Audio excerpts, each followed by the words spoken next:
I would like to begin by thanking the Oxford Union for inviting me to speak in this hollowed hall across from this beautiful portrait of my mother, Shaheed Mohtरमा Benazir Bhutto. During my undergraduate years, I used to attend quite a few of the socials here, and it's an honor to have finally made it onto this side of the room. My mother spent some of her happiest times here at Oxford, and it's very gracious of you to keep her memory alive at this renowned institution through events such as this one.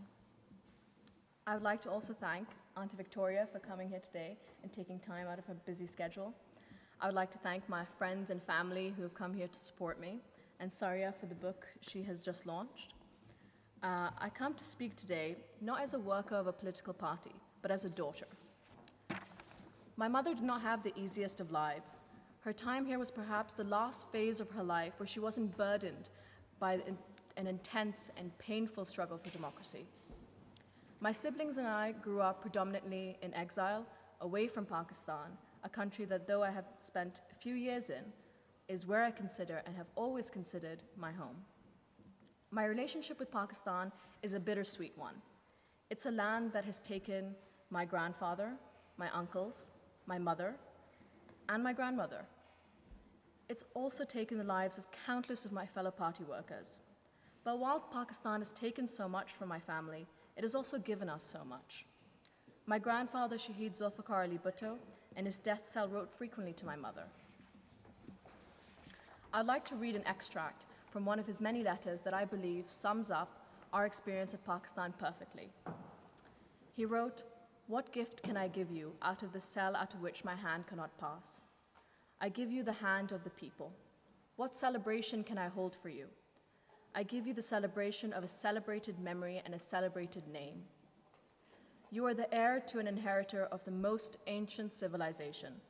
Please make your full contribution to making this ancient civilization the most progressive and the most powerful."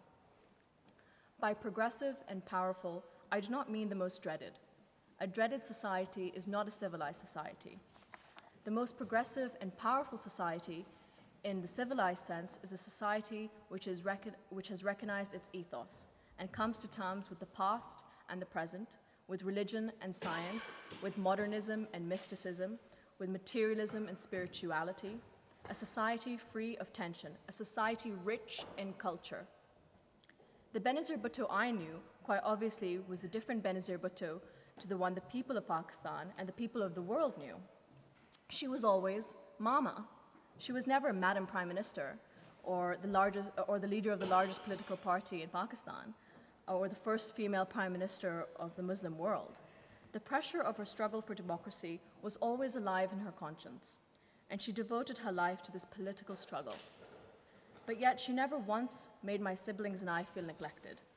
She was always there for us, loving, kind, doting, and strict. My mother was keen, no matter what was going on, we tried to live a normal family life as possible. I'd like to briefly take a pause and welcome Mr. George Galloway here. Victoria. How are you, my dear? Thank you very much. Lovely, thank you.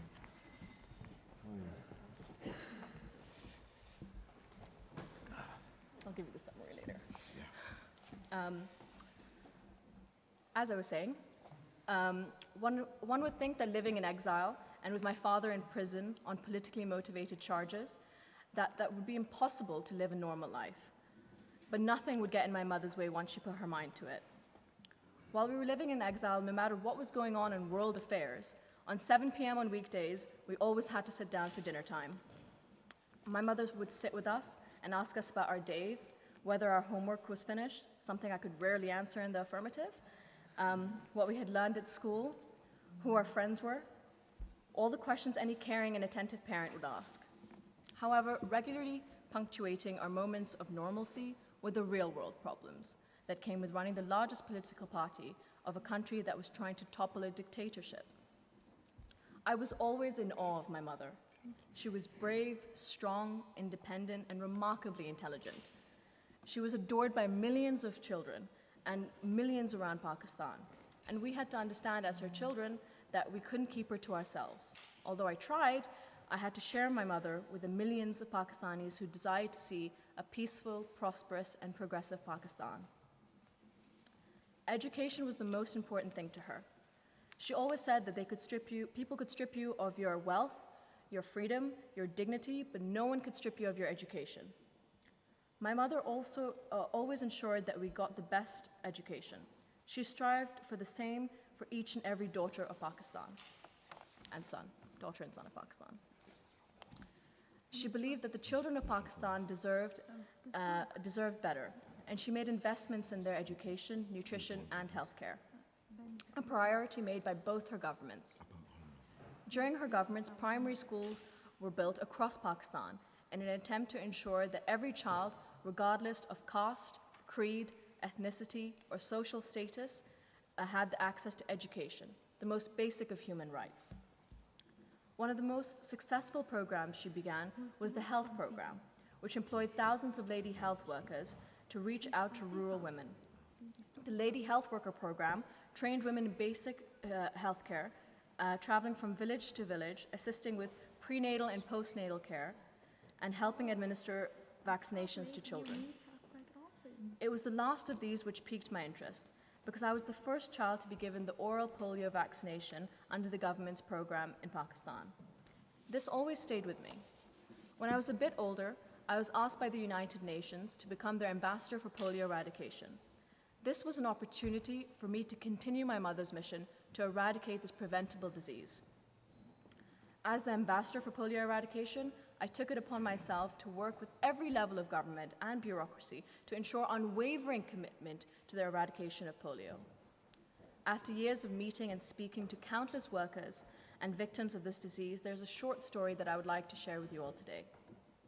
One of our elderly lady health workers had joined the program because she had been brainwashed into refusing polio drops for her only child, who, as a result, contracted this disease.